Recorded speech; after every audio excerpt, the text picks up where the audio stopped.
Hare Krishna, everyone. Uh, I am Kautuk Astu, member of Transdimensions Student Club of ISC. Uh, so now we will first decide the Guru Pranam and Panchtattva mantra.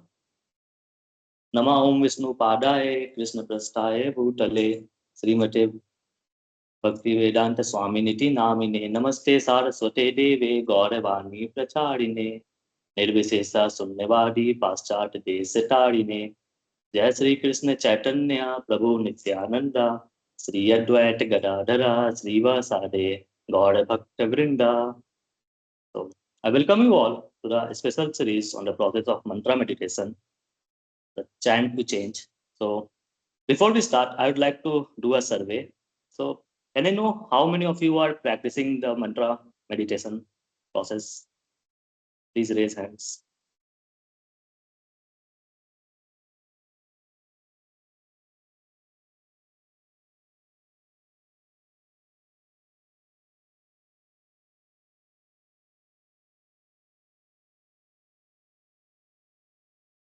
Yeah, so I see many hands coming up. Even I do the mantra meditation. So either you practice it or are new to it or want to explore about the mantra meditation. This session is for you. So without taking much time, today our topic we will explore about Dhruva Maharaj, how he achieved the supreme fulfillment by chanting the holy names of the Lord. So let's welcome our honorable speaker, Sri Sri Vigraha Das Prabhu. So how are you, Prabhu? Hare Krishna, Kautuk. Very good by Lord's grace. How are you? Hare Krishna, Prabhu. Hare Krishna. Am I audible? Yeah. Yes, Prabhu, you are audible. Yes. So I am very good by Lord's grace. I hope you are also doing well. Yeah, Prabhu, by Lord's grace, I am also good. Very good. Very nice. Very nice. Okay. So shall we start? Yes, Prabhu. We can. Okay. So I would like to begin with prayers. Nama Om Vishnu Padaya Krishna Preshthaya Bhutale Srimate Bhakti Vedanta Swamin Nitinamine Namaste Saraswate Deve Gauravani Pracharine Nirvishesha Shunyavadi Paschatya Deshatarine Jaya Shri Krishna Chaitanya Prabhu Nityananda Shri Advaita Gadadhara Srivasadi Gaura Bhakta Vrinda Hare Krishna Krishna Krishna Hare Hare Hare Rama Rama Rama Hare Hare. So today is the second session in this special series Chant to Change. Today we are going to talk about Dhruva, a very interesting, inspiring personality presented in the Srimad Bhagavatam in the fourth canto. So we all know there have been various personalities in the history of mankind who have achieved great success in their life in various fields after they have met personal humiliation, they've experienced rejection, gone through a very low emotional state in their life. In spite of all that, they have overcome all these challenges and they achieve something great. And such people are really great inspiration to all of us because all of us in our life, we all face one or the other challenge, one or the other difficulty in our life. So Dhruva is one such wonderful character, wonderful personality. So we will try to understand how Dhruva took up this chanting of the holy names and what was the result of his practicing the chanting of the Lord's names. We all know Lord Brahma according to our Vedic literatures, Lord Brahma is the secondary creator of this entire universe. So Lord Brahma had a son called as Swayambhuva Manu. So this Swayambhuva Manu, also called as Manu, he is the father of mankind. So from Manu, all the humankind, the entire human beings have said to be originated. In fact, the word man in English can be traced to its Sanskrit root coming from this word Manu. So we are all actually the progeny of Manu. And this Manu had many sons, and one of them was Maharaj Uttanapada. So Maharaj Uttanapada, he was a very benevolent ruler, a great Kshatriya king, and he had actually uh, had a very big empire. Practically, he was ruling over the entire planet, according to the Bhagavatam. Now, this Uttanapada, he had two wives. The elder wife was called as Suniti, and the younger wife, who became his favorite wife, she was known as Suruchi. Now, Suniti, she was very gentle and mild. She was a devotee of Lord Vishnu, and she had a son called Dhruva, who is actually the personality about whom we are going to talk about today. And the younger wife of Uttanapada, Suruchi, she was a little, opposite to Suniti.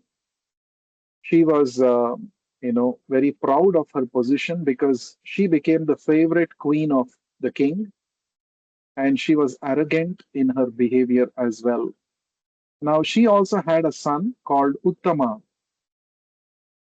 So, this is the introduction to the characters of this interesting story.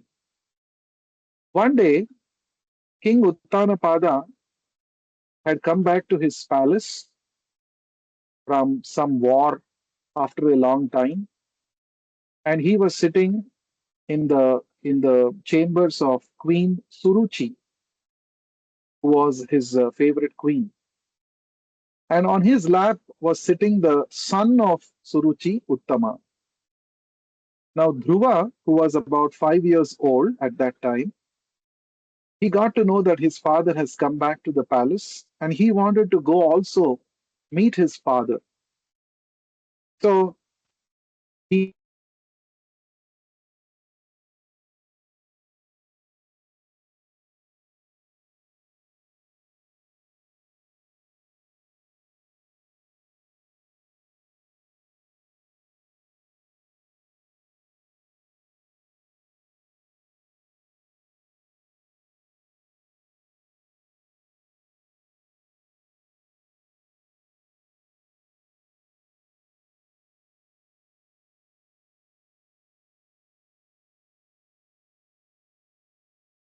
I'm sorry, there was some problem.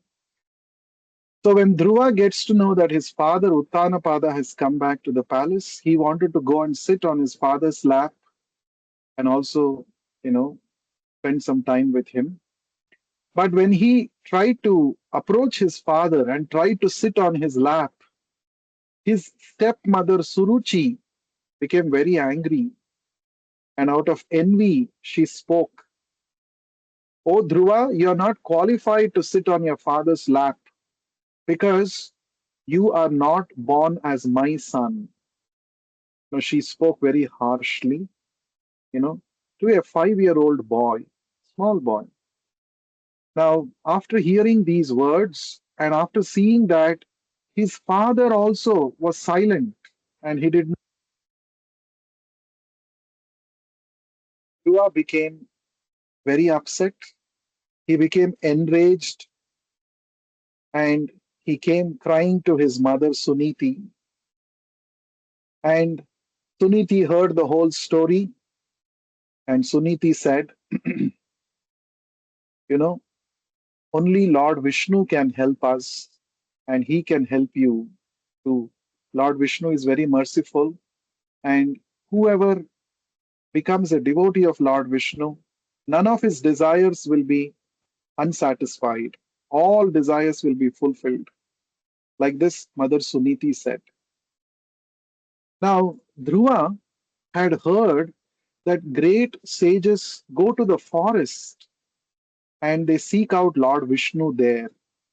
So, what he did was, without informing his mother, he actually left the palace overnight and he went into the forest. And his desire was to see Lord Vishnu personally, and he wanted to sit in a throne, in a position not only greater than his father, but his grandfather, but even his great grandfather, Lord Brahma, greater than that position, Dhruva wanted to achieve. With this resolve in mind, he went to the forest. He wanted to get this boon from Lord Vishnu. You can just see uh, two important things to note here. First is mother's response, Suniti's response. Suniti did not try to fill the boy's heart with hatred towards his stepmother. Instead, very intelligently, Suniti tried to sow the seed of bhakti in the heart of her small boy. Dhruva. Now, it's a very important worldview. Many times we think that when injustice happens to us, we should immediately rebel and we should immediately try to fight using our physical or verbal abilities. But Suniti, being a matured devotee, she knew that these kind of fights won't help and it will make the family life even more miserable. Instead, she tried to show a ray of hope to Dhruva by saying that, see, I am helpless, but Lord Vishnu can help us. Now, this is a very important lesson for us. Uh, when we actually get this kind of a guidance, we will learn how not to react to situations in life, but to calmly respond. That is one thing.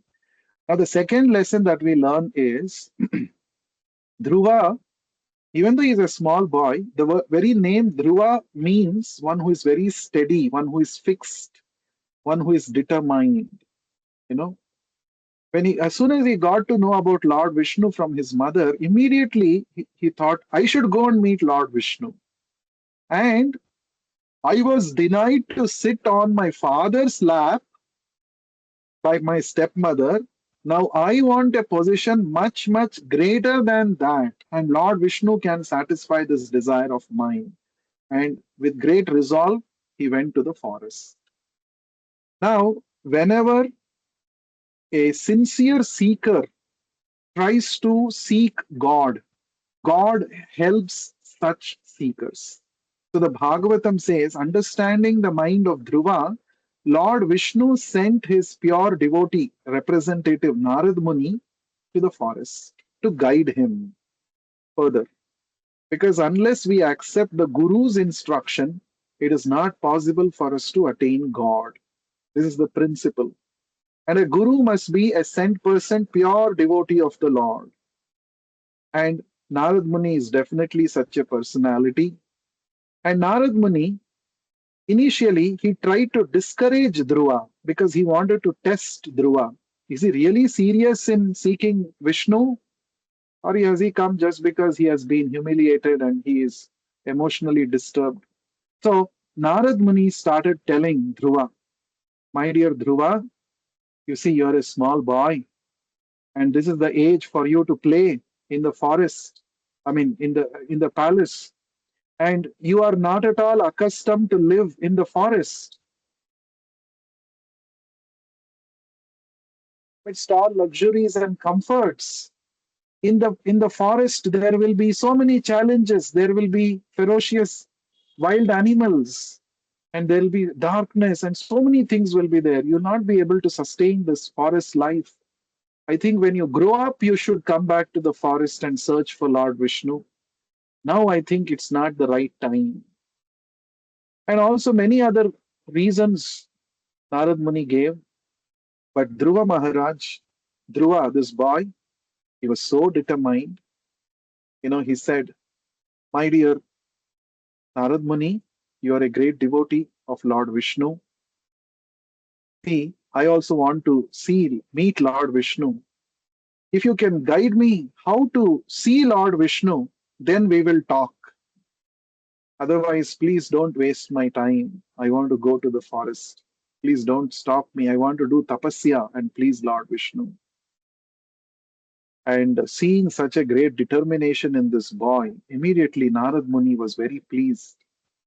So Narad Muni, he instructed him the process of bhakti yoga, and he gave him this Dwadashakshara mantra, Om Namo Bhagavate Vasudevaya. And he instructed the way to perform tapasya by chanting this mantra. Narad Muni also told that you should go to a place called Madhuvana, which is one of the 12 forests in Vrindavana, and there you should worship Lord Vishnu with tulasi leaves, and you should chant this mantra. And every day in the morning, you should take bath in the Yamuna, and you should chant this mantra, worship Lord Vishnu with tulasi leaves. Like this, Narad Muni gave instruction and blessed Dhruva and sent him to the forest. Now Dhruva went, and exactly as his guru Narad Muni had told, he executed intense tapasya. Now tapasya means voluntarily accepting bodily and mental inconveniences for the sake of achieving spiritual realization. That is tapasya. Human life is actually meant for tapasya. So tapasya is an indication of our seriousness to achieve the favor of the Lord. And this tapasya should always be done according to the instructions of the scriptures and the instructions of the bona fide spiritual master. One should not imagine one's own tapasya and do, then it won't be effective. It has to be prescribed in the scripture and it has to be mentioned by the spiritual master. So Dhruva Maharaj, as we call him, Dhruva, he very, very diligently followed all the instructions of Narad Muni. And month after month, he increased the rigor of his tapasya. It is said in the first month, he was eating fruits and roots available in the forest to maintain his body. In the second month, he gave up eating the fruits. He only was drinking water. Like this, month after month, he started increasing the intensity of his tapasya, and he was constantly chanting the holy name of the Lord as instructed by Narad Muni, and he was completely absorbed in trance. You know, actually, there is no difference between the holy name of the Lord and the Lord himself. So, since he was constantly chanting the holy name and meditating on the Lord appeared within his heart. So, in meditation, this Dhruva was able to see the form of the Lord within his heart. And at the end of 6 months, when he was meditating, one day, all of a sudden, the form which he was seeing within his heart disappeared. And when he opened his eyes, he was able to see the Lord in front of him. The same form which Narad Muni had described, the same form which he was able to perceive within his heart. He was able to see that Lord in front of him. The Lord appeared in 4 hands, holding Shankha, Chakra, Gada, Padma, and he had appeared there on his Garuda, Vahana. And just by seeing this form of the Lord, you can see the picture here. And in fact, the tapasya that Dhruva was doing, it created a disturbance in the entire universe. So all the devatas went and approached Lord Vishnu.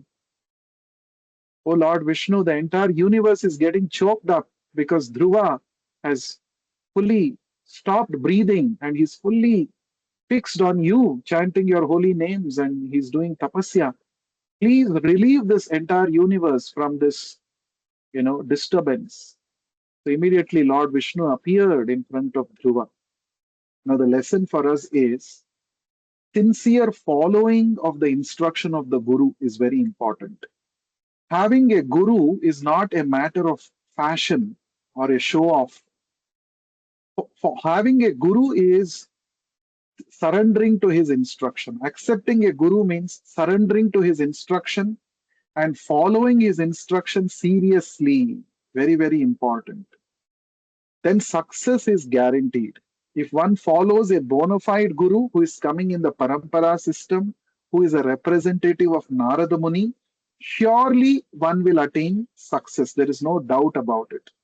Second thing is, the chanting of the holy name of the Lord is so powerful that even if a 5-year-old boy does it, the Lord comes running for him.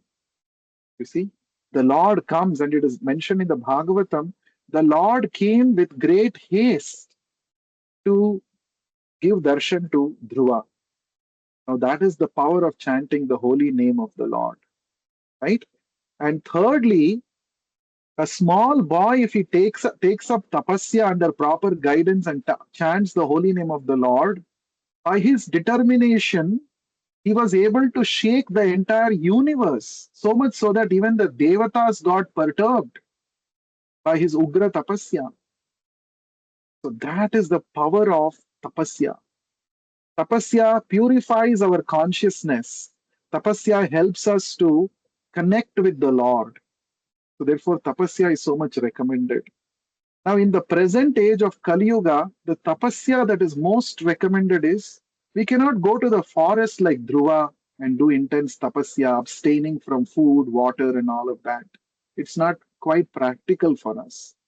The tapasya that is recommended in Kali Yuga is Harer Nama, Harer Nama, Harer Namaiva Kevalam, Kalau Nasti, Eva Nasti, Eva Nasti, Eva Gatiranyatha. It is said in Kali Yuga, the only tapasya, the best tapasya is to chant Harinam.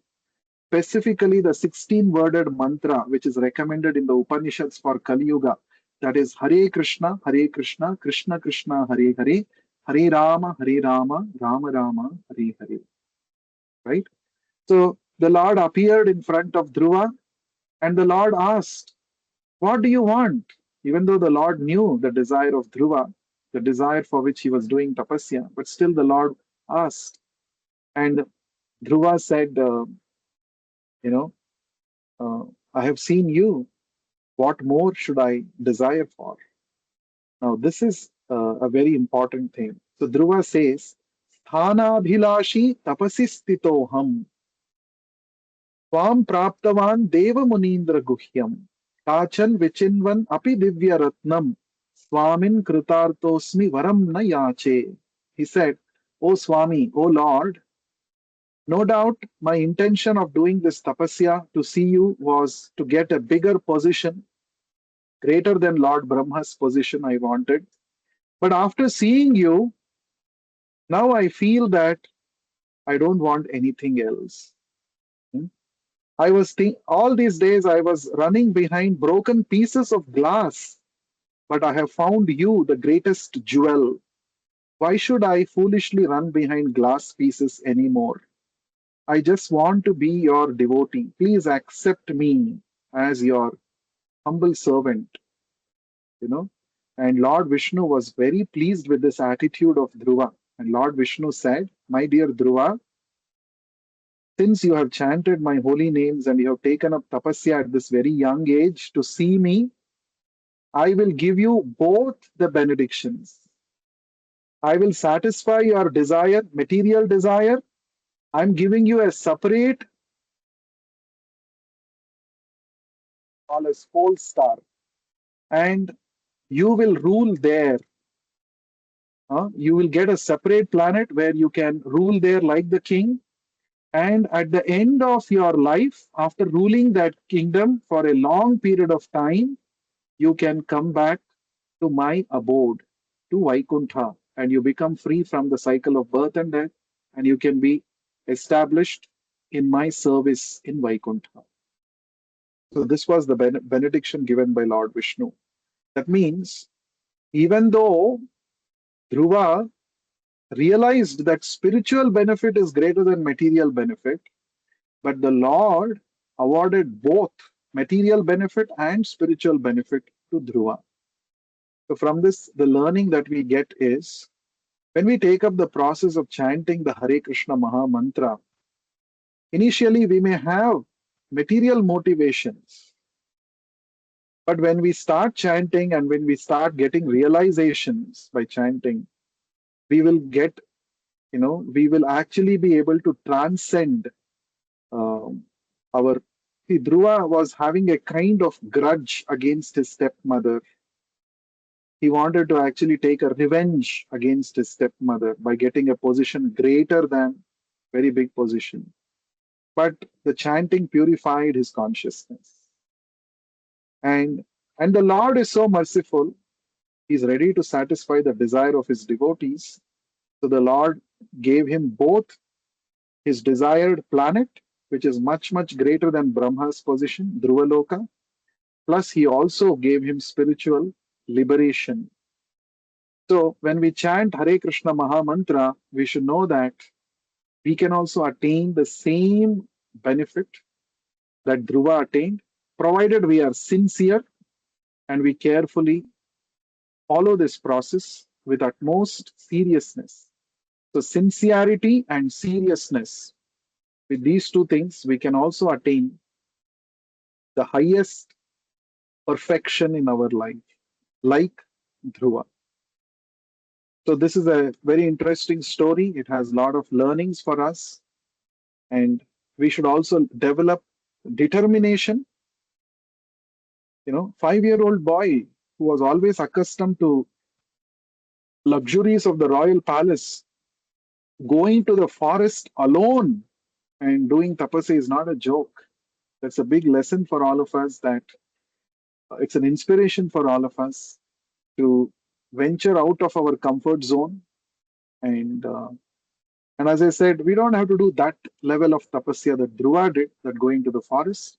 We can be situated wherever we are, and we can chant the Hare Krishna Maha Mantra and receive special reciprocations from the Lord.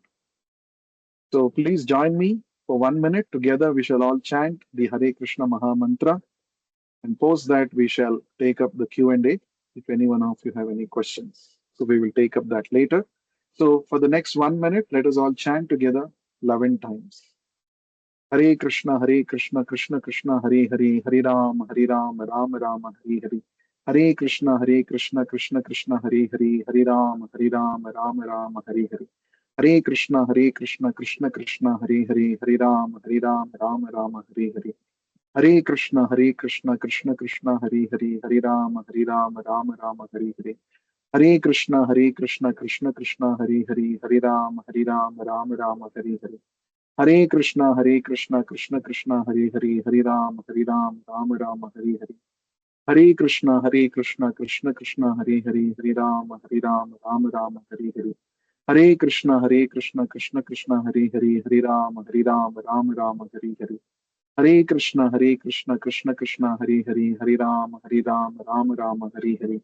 Hare Krishna, Krishna Krishna, Hare Hare, Hare Ram, Ram Ram, Hare Hare. Hare Krishna, Krishna Krishna, Hare Hare, Hare Ram, Ram Ram, Hare Hare. Thank you very much. So I'll wait for the Q&A.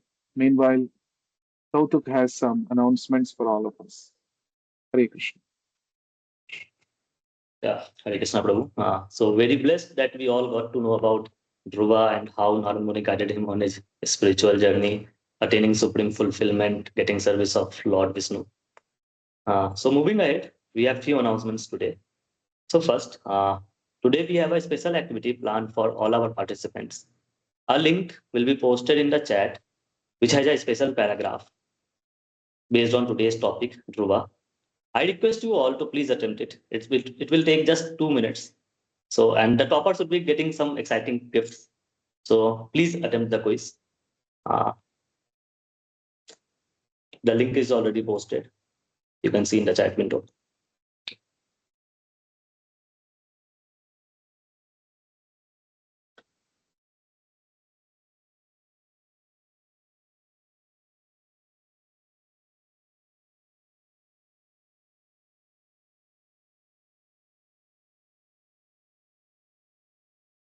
So shall we take up questions if anyone has? Yeah.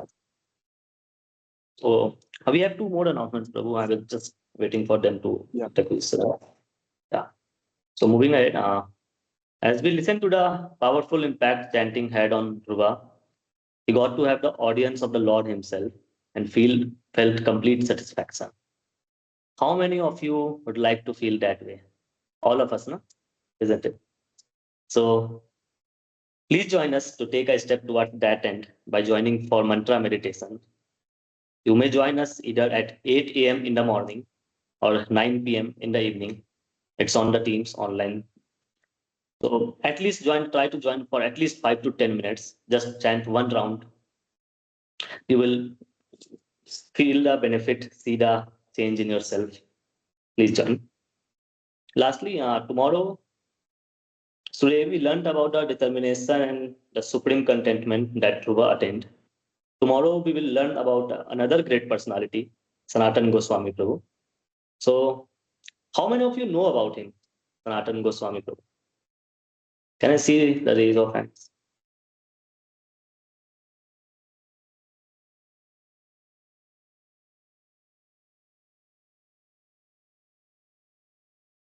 Yeah. So I see Niket Prabhu, Ankit Prabhu, Mahima Prabhu, Praveen Prabhu. Yeah. So thank you. So we will discover an incident from his life that teaches us about the value of mantra meditation process. So stay tuned tomorrow as well, please. Now we will take up some questions now. Please keep it brief and clear as the theme is about mantra meditation and the story of Dhruva. Consider asking only related questions.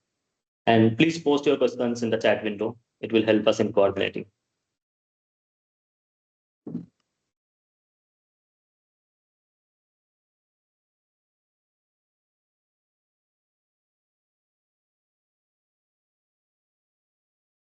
Actually, I thought of explaining my question. So can I ask, or I should give in chat only?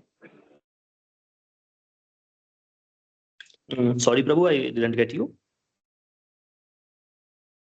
I thought of asking orally. So should I type in because it's a bit difficult. I think typing.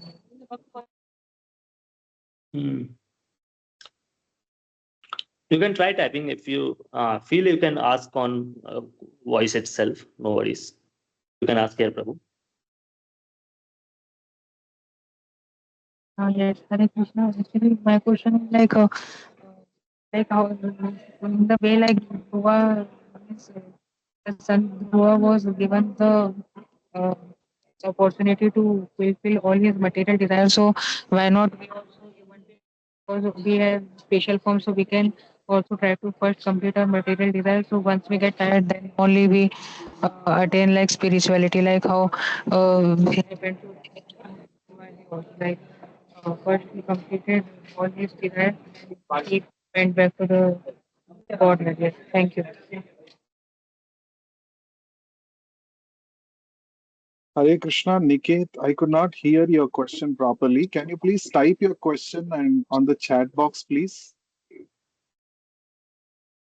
Thank you. Yes, yes.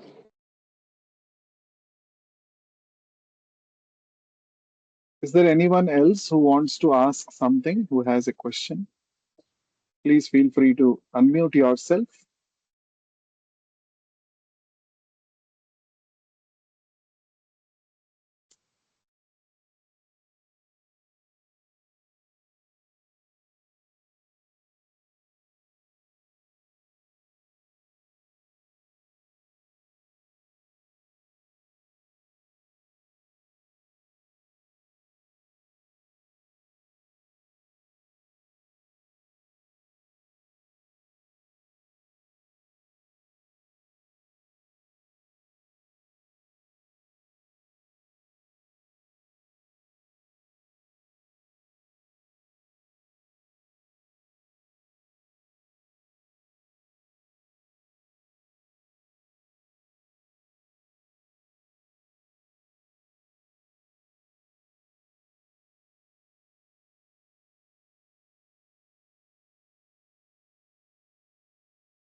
Hare Krishna, Prabhu.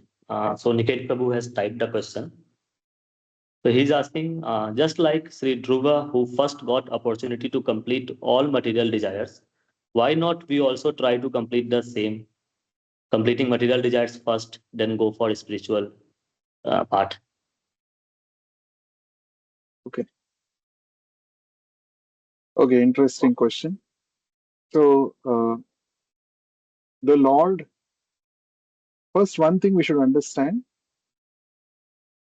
attaining spiritual perfection doesn't mean suppressing our material desires. That's not the understanding. Trying to make spiritual progress doesn't mean we have to artificially suppress our thoughts and material desires. But as Lord Krishna mentions in the Bhagavad Gita, rasopyasa rasavarjam param drishtva nivartate.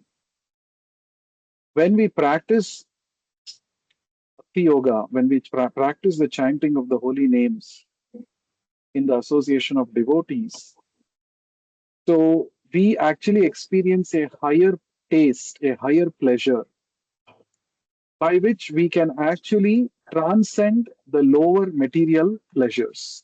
That is the process. So the process is not suppression, but the process is to transcend. The process is to transcend. So when Dhruva saw the Lord, he said, I was so foolish that I was looking for broken pieces of glass, but I have found the greatest jewel, that is the Lord Himself. This is an example for higher taste. He experienced a higher taste by which he thought that the desire that he had in his mind of getting a bigger position is actually very insignificant. Now, this happens when we seriously follow the instruction of the spiritual master and practice this bhakti yoga. That is point number one. Now, second point is Lord Krishna is ready to give he's ready to fulfill any kind of desire of his devotee, provided the Lord is sure that if I give this material desire to this person, then he will not get deviated. So, the Lord, why did he award such a big benediction? Why did he award an entire planet, Dhruvaloka, to him? Because the Lord was fully convinced that he has become fixed up in bhakti. He has become fixed up. So, for a person who has attained pure, uh, highest perfection in bhakti, even though he is amidst all kinds of material opulence and material riches, since his mind is fully fixed on the Lord, on the process of bhakti, he won't get deviated. So when the Lord is convinced that he won't a devotee does not get deviated in spite of material things, then the Lord will definitely award all kinds of desires, material and spiritual, both. Now the idea is, what is wrong if I enjoy all material desires and then try to practice bhakti? Now there is a trap there, because the mind will never come to a state where it will say, now I'm fully satisfied, now I have no more desires. Because if you try to satisfy one desire, the mind will create another desire, and you try to satisfy that desire, 10 more desires. So the whole life will simply become chasing after the desires created by the mind, and in this way we lose the goal. So that is the problem. So hope that answers your question.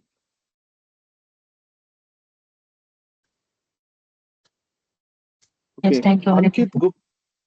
Ankit Gupta has a question.